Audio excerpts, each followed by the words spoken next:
अस्सलाम वालेकुम dear students. आज की इस वीडियो में मैं आप लोगों को फिजिक्स के शॉर्ट क्वेश्चंस अटेम्प्ट करने का तरीका बताऊंगी। वो मेन रीजन जिसकी वजह से स्टूडेंट्स के नंबर कम आते हैं। कुछ स्टूडेंट्स का फेवरेट सब्जेक्ट भी होता है फिजिक्स, लेकिन फिर भी वो यही शिकायत होती है कि हमने पेपर फुल अटेम्प्ट किया था, अपनी तरफ से हम 100% दे के आए हैं, लेकिन नंबर हमारे कम आए हैं। उसकी मेन रीजन है कि आप लोगों को पता ही नहीं होता कि चेकर की रिक्वायरमेंट्स हैं कि आपके पेपर के लिए। ठीक है, तो मैं आप लोगों को हेडिंग ईच एंड एवरीथिंग बता रही हूँ। सब्जेक्टिव पार्ट हमारा पहले होता है, आप लिखना चाहे तो सब्जेक्टिव लिख लें, सब्जेक्टिव पार्ट लिख लें, आपकी मर्जी है। देन हमारा सेक्शन 1 होता है। सेक्शन 1 में हमारे सारे शॉर्ट क्वेश्चंस होते हैं और सेक्शन 2 में हमारे सारे लॉन्ग क्वेश्चंस होते हैं। ठीक है, तो आपने अपने पेज के हिसाब से इसकी हेडिंग देनी है। जो आपके बोर्ड में पेपर होता है उसमें आपका जो फर्स्ट पेज होता है उस पर एटलीस्ट आपका वन शॉर्ट क्वेश्चन लाजमी तौर पे अटेम्प्ट हो फुल। ये नहीं कि आपने आधा पार्ट उसका इधर अटेम्प्ट किया, आधा आप कहीं और अटेम्प्ट कर रहे हैं। ठीक है, अब मैं लिखूंगी यहाँ पे शॉर्ट आंसर्स, क्योंकि सबसे पहले हमने शॉर्ट अटेम्प्ट करने होते हैं, उसके बाद हम चलते हैं लॉन्ग की तरफ। तो आपने इसकी हेडिंग ऐसे देना चाहते हैं ऐसे दे ले, या आपको कोई और स्टाइल आता है, कोई और अच्छी आपकी राइटिंग है तो आप वो भी कर सकते हैं। आपकी मर्जी पे डिपेंड करता है ये। आज मैं आप लोगों को वे सारे पॉइंट्स क्लियर कर दूंगी जो आप लोगों को नंबर आप लोगों के कटवाते हैं। इनको फॉलो करने के बाद आपके फिजिक्स में नंबर कभी भी कम नहीं होंगे, ये श्योरिटी है। तो हमारा पहले क्वेश्चन नंबर 2 होगा, क्योंकि क्वेश्चन नंबर 1 हमारा एमसीक्यूज का होता है, जो हमने बबल शीट पे सॉल्व करना होता है। ठीक है, क्वेश्चन नंबर 2। अब लेट सपोज वही लास्ट वीडियो में जो मैंने आपको बताया था कि आपने वो वाले क्वेश्चंस पहले अटेम्प्ट करने हैं जो आपको अच्छे तरीके से आते हैं। अभी मार्कर मैंने 605 यूज किया था, जो मैंने मेन हेडिंग दे ली है। अब मैंने जब शॉर्ट क्वेश्चन अटेम्प्ट करना स्टार्ट करने हैं, मैंने 604 मार्कर यूज करना है। उससे मैंने अपने शॉर्ट क्वेश्चन का नंबर देना है और उसके बाद जो उसकी हेडिंग होगी वो मैंने हेडिंग देनी है। अब फॉर एग्जाम्पल मुझे सेकंड शॉर्ट क्वेश्चन आता है, थर्ड आता है, तो मैं उसकी थर्ड वाला यहाँ पे पार्ट दूंगी, यहाँ पे उसकी नंबरिंग दूंगी। ठीक है, और यहाँ पे फॉर एग्जाम्पल हमें क्वेश्चन आया सिर्फ डिफाइन वेलोसिटी, उसने हमें लिख के दिया है वेलोसिटी सिर्फ। अब यहाँ पे नंबर आप लोगों को मैं बताती हूँ नंबर कम क्यों आएंगे।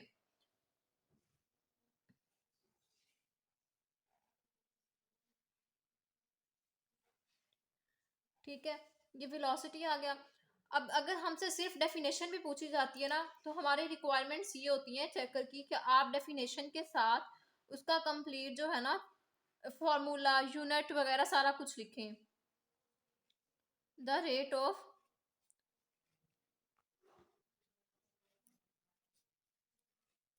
चेंज ऑफ डिस्प्लेसमेंट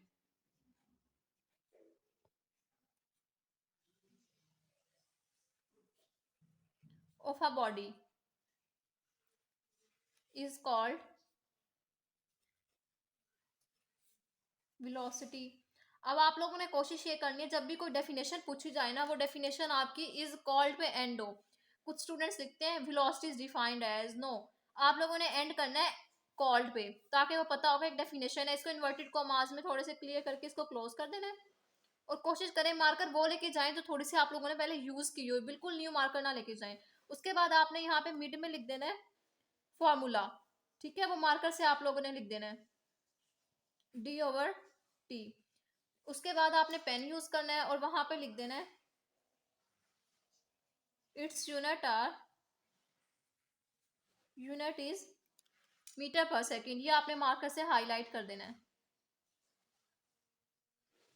अब ये देखें, ये आपका पूरा शॉर्ट क्वेश्चन अटेम्प्ट हो गया। अगर आप सिर्फ एक स्टूडेंट है वो सिर्फ डेफिनेशन लिख के आएगा वेलोसिटी की, फॉर्मूला और यूनिट नहीं लिखेगा, तो जाहिर बात है उसको नंबर नहीं मिलेंगे as compare to that student जो तीनों चीजें लिख के आया है। जब भी आपसे फिजिक्स में कोई डेफिनेशन पूछी जाती है या बायो केमिस्ट्री में पूछी जाती है, बायो में तो चले एग्जाम्पल होती है, इसके अलावा नहीं होता है, लेकिन केमिस्ट्री में कुछ फार्मूलाज होते हैं या कोई केमिकल फार्मूला होता है, कोई इक्वेशन होती है, तो आप लोगों ने वो लाजमी तौर पे मेंशन करनी होती है। वो मेंशन नहीं करेंगे तो ऑटोमेटिक है कि आपके नंबर कटने ही कटने हैं। तो ये आपका एक शॉर्ट क्वेश्चन अटेम्प्ट हो गया। फिर आपने सेकंड की हेडिंग देनी है, जो भी आपको आता है, लाइक फिफ्थ क्वेश्चन आता है तो आप उसकी हेडिंग देंगे। अब जो आप लोगों ने इसको सेट करना है वो आपने पेपर के एंड पे करना है, जो भी इसके आपने सेटिंग करनी है, खूबसूरत बनाना है पेपर को, वो आपने पेपर के एंड पे करना है। ये सारा कुछ करने के बाद आपने अपना स्केल पकड़ना है और इनके नीचे लाइंस लगा देनी है, वो और ज्यादा खूबसूरत लगेगा। ठीक है, अभी देखें, जैसे मैंने आप लोगों को पहले बताया था कि आप लोग मार्कर में खुद से कट लगा लें, तो वो जो आपकी डबल लाइन होगी वो एक ही बार में लग जाएगी। इन सब के एंड पे आपने लाइंस लगा लेनी है। इससे ये होता है कि आपका पेपर जितना खूबसूरत होगा, जितना नीट एंड क्लीन होगा, जितनी उसमें क्लैरिटी होगी पेपर में, उतने ज़्यादा नंबर आते हैं। जो स्टूडेंट सिर्फ लिखने पे जोर लगाते हैं ना, पूरा पूरा वो लिख के आए होते हैं, लेकिन उनको पता नहीं होता कि हमने क्या चीज़ अहम थी हमारे लिए। फॉर एग्जांपल एक शॉर्ट क्वेश्चन पूछा जाता है कि व्हाट आर सेंट्रियोल्स, ये बायो का शॉर्ट क्वेश्चन है। तो वो क्या करते हैं कि सेंट्रियोल्स का पूरा पैराग्राफ लिखाते हैं। मुझे 9th का क्वेश्चन है और उसमें कोई प्रॉपर डेफिनेशन दी नहीं हुई, तो वो क्या करते हैं, पूरा पैराग्राफ जो लिखा होता है ना, वो शॉर्ट क्वेश्चन में लिख के आ जाते हैं। फिर वो चेकर क्या समझता है कि उसने सिर्फ अपनी तरफ से कहानियां छोड़ी हुई हैं। वो ज़्यादा लंबा शॉर्ट क्वेश्चन भी आपका रॉन्ग करेगा, उसमें आपकी डिडक्शन होगी, क्योंकि आपने जो चीज़ पूछी जा रही है टू द पॉइंट आंसर दिया ही नहीं है उसका, आपने उसको कोई चीज़ क्लियर करके ही नहीं दी। तो ये चीज़ जो होती है ना, आपके नंबर कटवाती हैं। और ये जो वीडियो थी ना, ये कुछ स्टूडेंट्स मुझसे पूछ रहे थे फिजिक्स के शॉर्ट क्वेश्चन, उनके नंबर 9th में कम आए होंगे। तो मैंने उनको यही कहा कि मैं आप लोगों को एक वीडियो बना के दिखाऊंगी, आपने ये वीडियो लास्ट में वॉच करनी है कंप्लीट। और फिर मुझे बताइएगा कमेंट बॉक्स में कि आपको ये वीडियो कैसे लगी। चैनल को सब्सक्राइब कर लीजिएगा ताकि आपको मेरी और इन्फॉर्मेटिव वीडियोस मिलती रहें। अब आपके बोर्ड एग्जाम्स करीब हैं, तो इंशाल्लाह मैंने सारी बोर्ड से रिलेटेड वीडियोस अपलोड करनी है। आपको इन वीडियो के अंदर कंप्लीट पेपर भी मैं बताऊंगी, नेक्स्ट उर्दू का और फिजिक्स का, या किसी और सब्जेक्ट का आपको चाहिए तो आप मुझे इंस्टाग्राम पे मैसेज कर सकते हैं। तो लाजमी इस वीडियो को लाइक कीजिएगा, अपने फ्रेंड्स के साथ शेयर करें। नेक्स्ट वीडियो में आपसे मिलूंगी, तब तक के लिए अल्लाह हाफिज़।